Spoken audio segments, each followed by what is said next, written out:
Salut à tous et bienvenue dans la brève d'atelier numéro 7.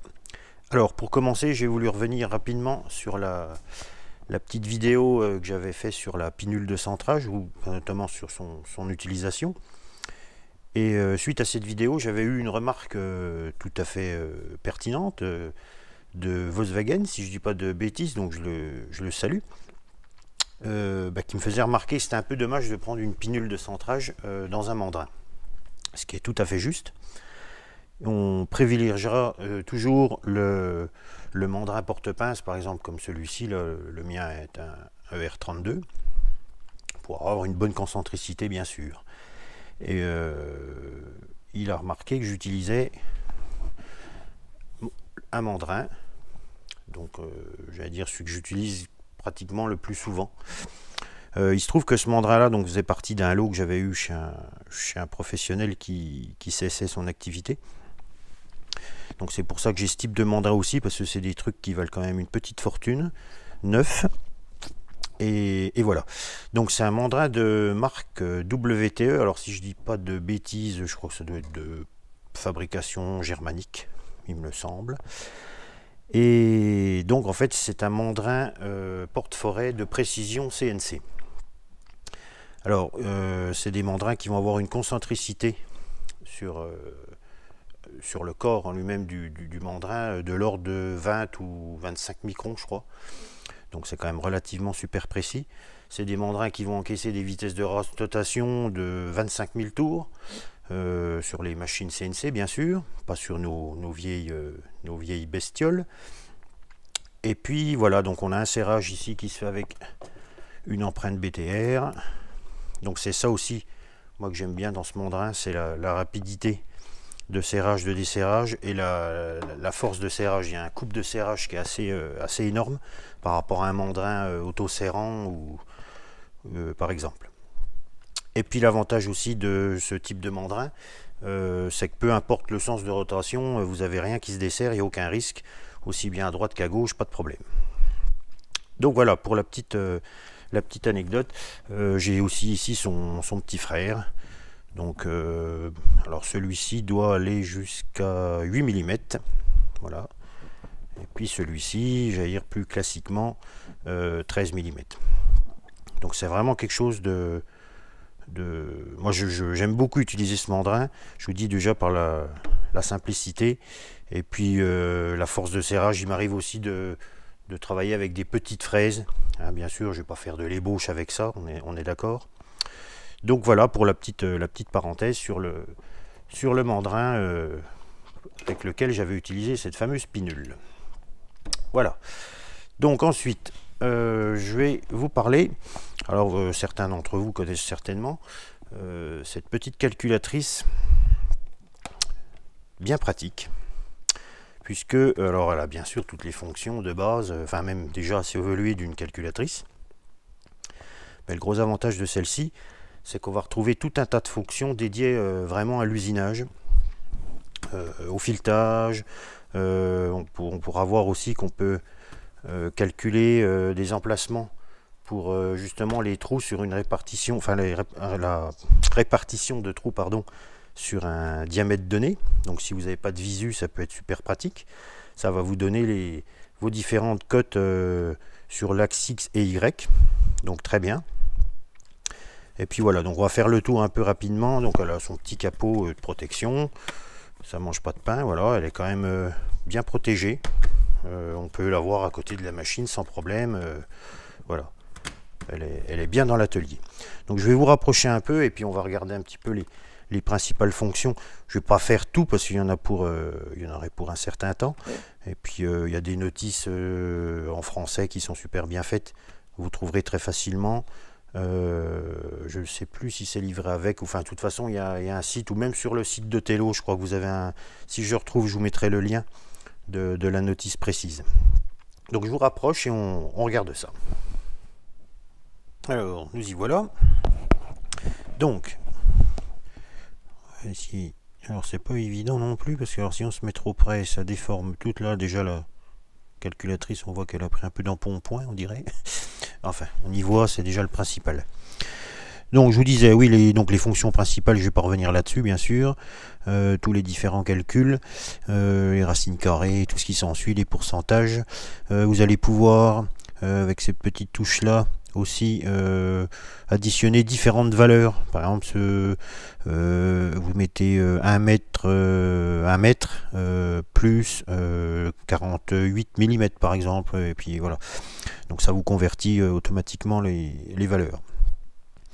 Donc pour ce qui va nous intéresser, moi je m'en sers énormément pour les vitesses de coupe, parce que c'est rapide, c'est voilà, plutôt que d'avoir un tableau, enfin après chacun fait comme il le sent, même si des fois bon il nous m'arrive d'usiner aussi un petit peu au feeling à force d'habitude. Mais sinon si j'ai un petit doute ou un petit trou de mémoire, hop, la calculatrice est jamais bien loin, en général elle reste toujours sur le plan de travail proche des outils.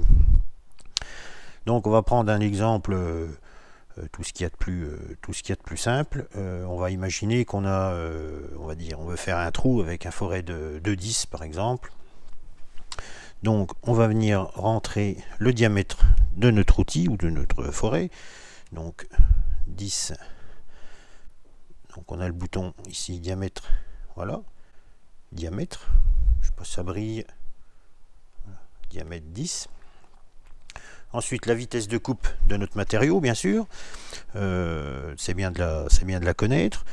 Alors, on va mettre 35. Donc, on a ici VC, vitesse de coupe. Voilà. Et puis, ensuite de ça, on n'a plus qu'à appuyer sur la petite touche N qui va nous donner donc RPM. Voilà, rotation. 1114 tours minute. Voilà, donc on se rapproche de cette valeur là, et puis en général ça se passe plutôt bien. Voilà, donc les petites fonctions voilà, rapides. Donc pareil, si vous avez on va dire allez, un forêt de 25, voilà le diamètre, on va mettre une vitesse de coupe de 45 par exemple, 573 tours par minute. Voilà. Donc on se rapproche aussi de cette valeur avec notre machine. En général, on peut même essayer de travailler un petit peu en dessous, c'est jamais bien grave. En général, ça fonctionne plutôt pas mal. Voilà. Donc pour cette petite calculatrice dédiée un petit peu à l'usinage. Donc je vous mets le lien dans la description de la vidéo. Comme ça, vous pourrez regarder par vous-même toutes les fonctions. Ça sera bien plus simple et puis plus explicite de lire quelque chose. Parce que si je vous bassine pendant une demi-heure avec tout ce qui est possible de faire, ça va être long. Et puis comme j'aime bien le dire, dans bref d'atelier, il y a bref, donc il ne faut pas que ça dure des heures. Voilà. Et bien on passe à la suite. Donc voilà pour cette petite calculatrice que je trouve bien pratique. C'est bien de l'avoir à l'atelier. Là on a un petit rappel aussi des fonctions principales. Voilà. Donc pour la petite présentation sommaire. En termes de coût, c'est quelque chose que vous allez pouvoir trouver, vous pourrez regarder ça sur eBay bien sûr, 50-60 euros, je pense que ça doit se trouver. Il y a d'autres sites qu'on pignon sur rue mais qui sont excessivement chers, je ne vais pas les citer, mais vous les trouverez facilement. Voilà, donc je vous dis une soixantaine d'euros, ou une soixantaine de dollars à peu près. Voilà. Donc ensuite, j'ai décidé, je n'avais pas prévu, mais je vais vous parler de ceci. Alors ça, c'est une tête à tarauder, donc de marque Big. Alors celle-ci a une capacité de taraudage M2 à M7, donc en utilisant les tarots qui vont bien sûr. Donc là, je l'ai monté. Je m'en sers sur ma perceuse fraiseuse sidérique. Sur la fraiseuse, sur la Sagem, c'est un peu embêtant parce qu'il faut quand même, on descend une certaine vitesse, même avec la descente micrométrique sur la fraiseuse, je manque de vitesse. Puis bon, avec la table, c'est quand même pas génial. Donc on va mieux faire ça à la main. Pour faire ça, mais on va aller voir ça de toute façon après sur la machine. Donc pareil, ça c'est dans un lot que j'avais eu chez le même professionnel là. J'ai sa grande sœur, je dirais, qui doit pouvoir tarauder jusqu'à 12, je crois. On regardera ça aussi tout à l'heure. donc la même marque. Alors c'est une tête donc à friction, réversible automatique, c'est-à-dire que quand vous amorcez votre montée, la rotation de votre tête ici va s'inverser automatiquement pour ressortir le tarot. Et puis donc là on a une bague qu'on peut venir tourner. Je m'aperçois que l'éclairage est pas super. Je l'avais touché tout à l'heure. Peut-être un petit peu mieux, éviter que ça brille de trop. Voilà. Donc ici on a une bague rotative. Et on va venir serrer.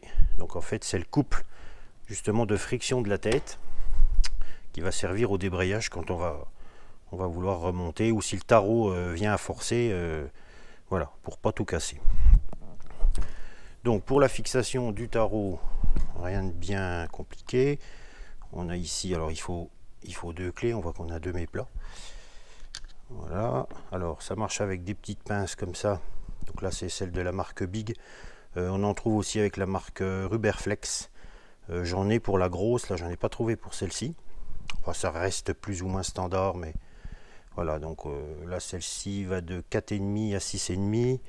Et puis j'ai la petite qui va de 2,5 à 4,5. Donc qui couvre quasiment, on va dire, la plage de la machine, de la tête. De toute façon j'ai que ces deux là qui étaient avec, mais c'est amplement suffisant. Donc ces pinces là vont venir ici, c'est ce qui va permettre de centrer et de serrer notre tarot aussi. Voilà, c'est une pince de serrage, mais flexible en fait, hein, tout simplement. Voilà, donc on vient serrer ça donc avec une clé bien sûr, et puis on a en plus de ça deux empreintes BTR, hop, une de chaque côté, pour venir finaliser notre serrage. Donc là la bague caoutchouc c'est vraiment centrage, et puis déjà un premier serrage, et puis après on bloque là avec nos petites BTR. Voilà, et puis ici donc on a cette grande tige donc qui va venir empêcher la tête de tourner. On vient s'appuyer sur la colonne de la machine, et puis c'est parti. Voilà, donc bon, je vais aller installer ça sur la sidérique, et puis on se retrouve là-bas de l'autre côté de l'atelier. Alors à tout de suite.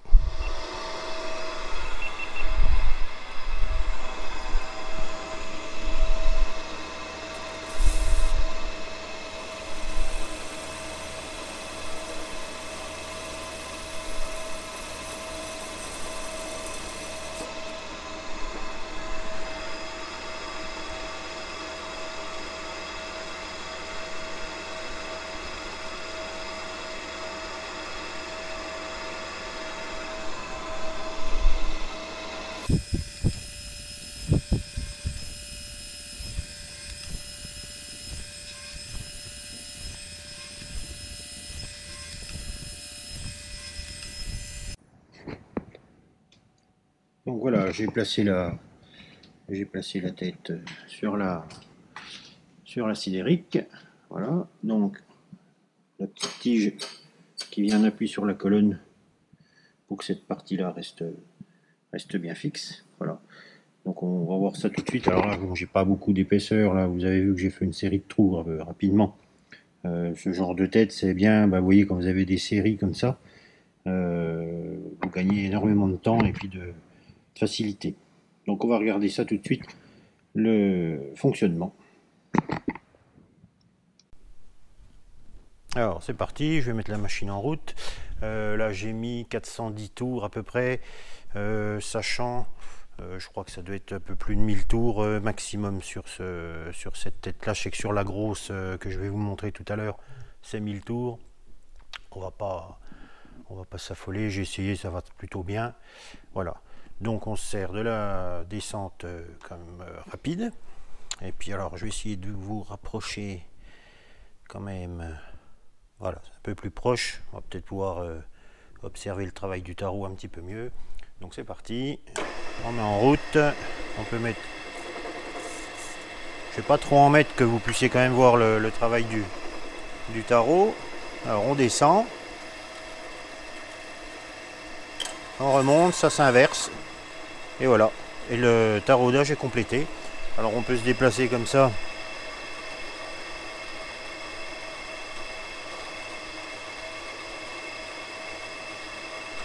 sur le trou suivant.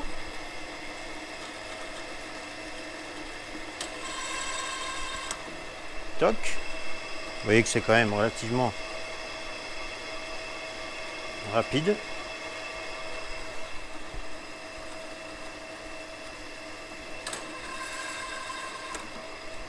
Donc là je suis sur une petite épaisseur, donc j'ai mis le couple quasiment minimum. Vous voyez qu'il n'y a aucun souci de blocage ou de casse.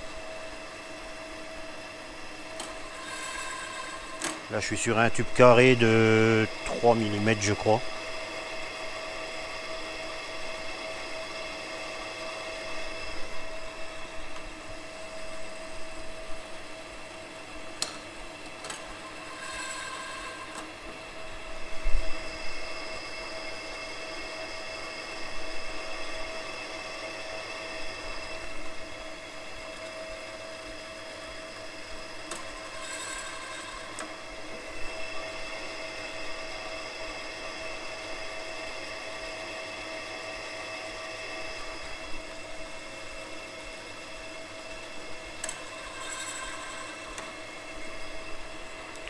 Ah, on va aller jusqu'au dernier.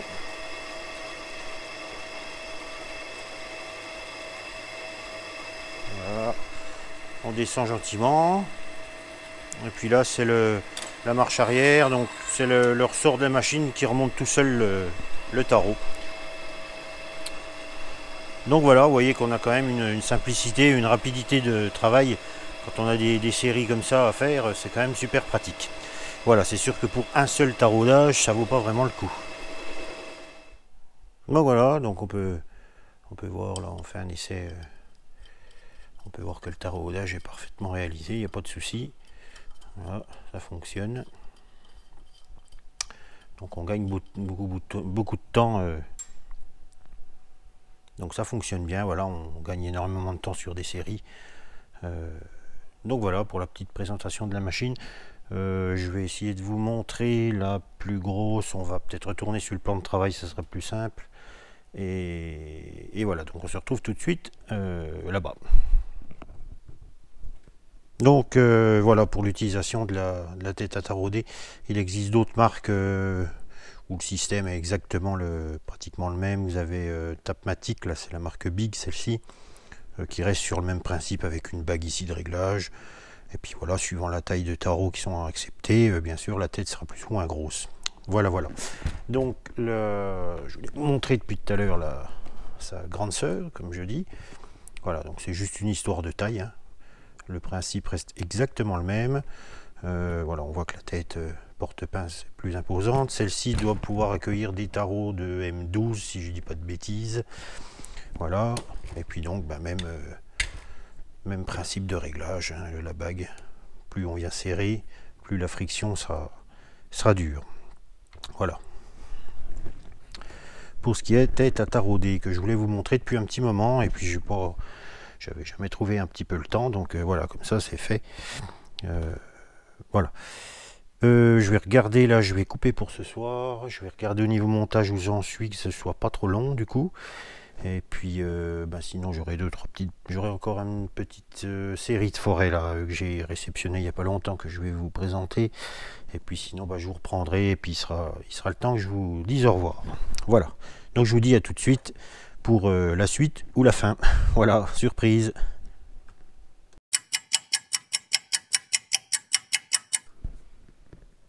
Bon, je vais prendre le temps de vous présenter la série de forêts que j'ai reçue. Bon, il n'y en a pas pour 2 heures non plus.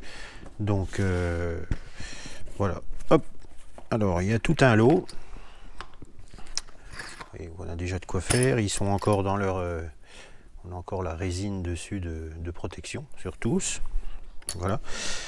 Donc c'est des forêts que j'ai trouvées sur le forum usinage.com. Donc c'est Norbert qui m'a vendu ça. Je le remercie. Je le salue si des fois il regarde la vidéo. Et donc voilà, c'est vraiment des super forêts. Alors bon, un prix tout à fait correct, bien sûr, c'est le gros avantage.